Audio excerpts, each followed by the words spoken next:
Welcome.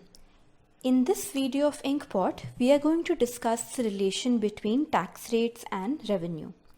We have already discussed the relation between tax rates and deadweight laws in the previous video and seen how larger tax rates distort the market allocation by reducing the surplus accruing to the economic agents. However, even though taxes are distortionary and they lead to this loss of surplus, they are required, they are basically a necessary evil due to the revenues they generate in a democracy, which enables the government to provide public services and amenities to people. So public transport, universities, hospitals, etc. All of these amenities and services are provided by government by using the resources generated through taxes. So taxes can't really be done away with. However, the government will also want to optimize on its revenues by choosing the correct tax rate. So the tax rate it would want is such that it does not distort the market too much, but also generates a good amount of revenue so that it has enough to spend on the various goods and the various services and amenities. In other words, we want to understand now how does the tax rate affect the tax revenue earned? This will help us to answer the question, can the government keep on increasing tax rate in order to earn more revenues?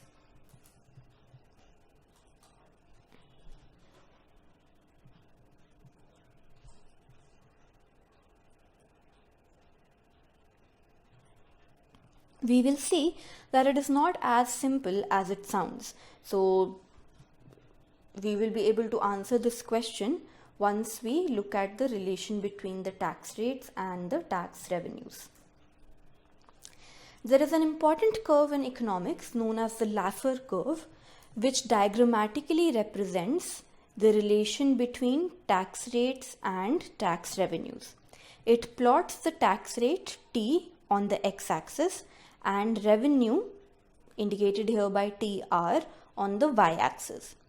The Laffer curve tells us an interesting conclusion, that the relation between tax rates and tax revenue is actually inverted U.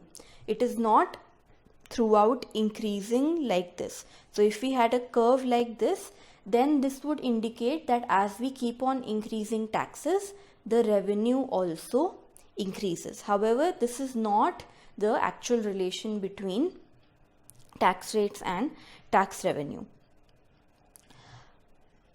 The explanation of the shape of the Laffer curve goes like this. So it starts at 0, it increases, reaches a maximum, and then starts to decline, again reaching 0. So why is it 0 on the left hand side? That is quite easy to see, because obviously if the tax rate is 0, there is nothing being taxed, then obviously the revenue that is being generated will also be 0.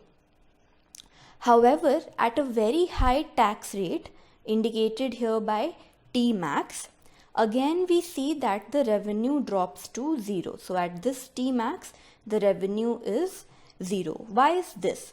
At a very high tax rate, no trading is going to happen. So if, let's say, hypothetically the tax rate is 150%, then if you are selling something for 100 rupees, you have to pay a tax of 150 on it, which means there will be, obviously no one will want to, will be interested in selling such a good in which you have to pay the tax amount which is higher than the actual price of the good. As a result, trading of that good will stop, and when the trading stops, at least in the official white market, then obviously the government is not going to earn any revenue on it.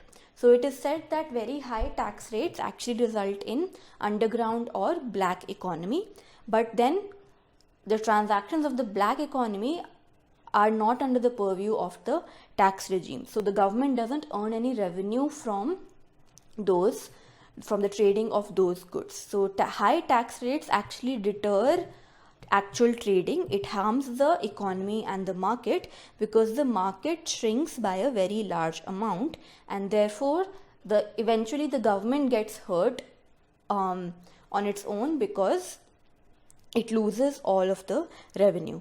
The ideal tax rate is somewhere around T star, which gives us the maximum amount of the tax rate. Obviously, T star is going to vary for different goods and different countries, etc. So the government should consider an analysis like this and draw out a relationship between tax rates and revenue to determine this T star level. So the simple answer to the question that we posed in the previous slide is that not really. Tax revenue cannot be simply increased by keeping on increasing the tax rate. It is eventually going to harm the government itself if it keeps a very high tax rate. We can understand this further by looking at the supply and demand diagram. We have three tax rates here, the three wedges, that is T1, T2 and T3, with T1 being the lowest tax rate and T3 being the highest tax rate. The corresponding rectangles or the squares, the areas of which I am shading now, are the corresponding tax revenues area.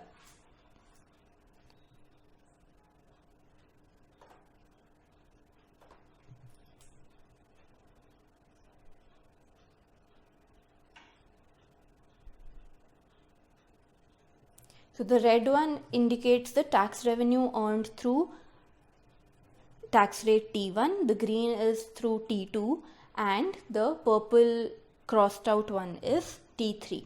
Now you can see that the area, if you compare the area of the green rectangle to the red one, the green one is definitely higher than red one. So with a higher tax rate, we have got a higher tax revenue.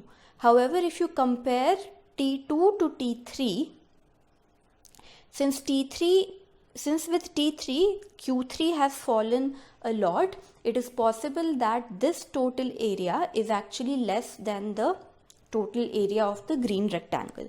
We can further perhaps increase the tax rate to T4 and then the corresponding tax revenue will be this, the area of this very thin little box here.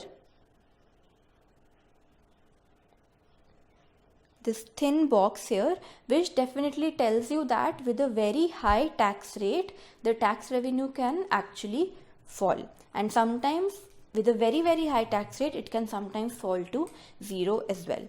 So by identifying the area of the rectangle which indicates the tax revenue, we can further understand that increasing tax rates does not necessarily result in an increase in tax revenues for the government.